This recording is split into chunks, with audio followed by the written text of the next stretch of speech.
When we open the scriptures to Genesis chapter 1, we are immediately confronted with one of the most powerful declarations of divine sovereignty found anywhere in the Bible. This chapter isn't just a simple step-by-step historical account of how our world came to be, but rather a deep and fundamental theological statement that God is the supreme and totally uncontested ruler over the entire cosmos. Throughout this entire narrative, every single action, every creative moment, and virtually every verse points us toward one singular, inescapable truth.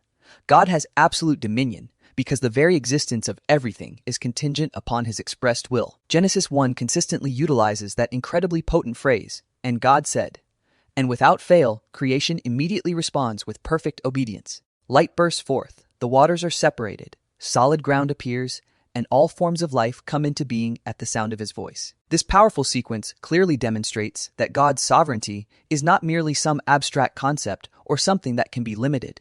It is entirely and absolutely comprehensive. Before the work of shaping creation even begins, the earth is vividly described as a chaotic state of being formless and empty, with deep darkness covering the surface. Crucially, this initial state is not presented as an opposing entity or a rival power to God, but simply as the unstructured, raw material awaiting his sovereign organizational input. The Creator does not engage in a struggle against this formlessness, but rather, he simply commands order into existence, as the darkness yields instantly to the first command for light. Many ancient belief systems from that time imagine their gods needing to fight ferocious monsters or battle other deities just to carve out the initial world structure. The Genesis account pointedly and deliberately refutes that entire worldview by presenting a scene completely devoid of any conflict, threat, or worthy opposition. In this narrative, God stands completely alone in his supreme authority, existing entirely above and separate from creation,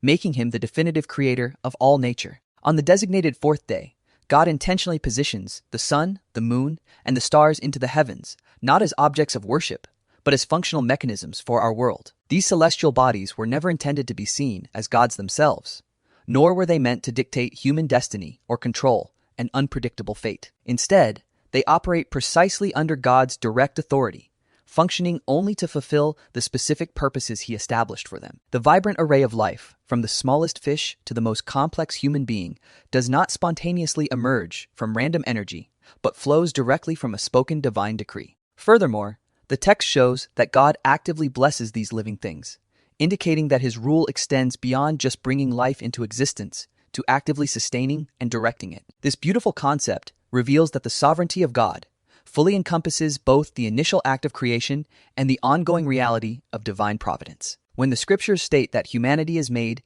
in his image, this communicates much more than mere superficial identity. It signifies the granting of delegated authority over the earth. Humans are specifically appointed to rule this world, not based on any inherent power of their own, but solely as authorized representatives of the ultimate sovereign. Therefore, our authority is always derived.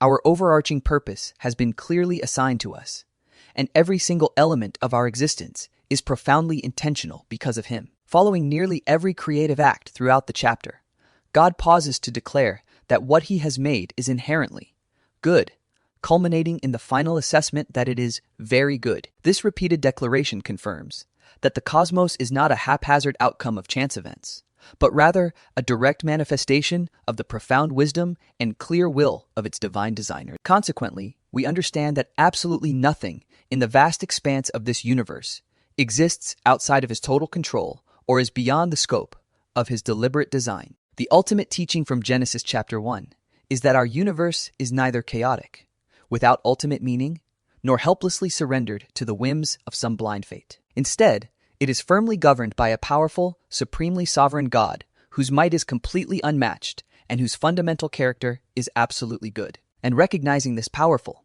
governing truth has the immediate effect of profoundly changing how we view our own reality. Your personal life story is not merely some random cosmic accident that occurred without foresight. Your trajectory and future are not ultimately dictated by the unpredictable roll of fortune or mere chance occurrences. The world around us is demonstrably not spinning out of control because God is currently reigning with perfect wisdom, unending love, and an unwavering eternal purpose. Genesis 1 serves as far more than just an ancient creation story.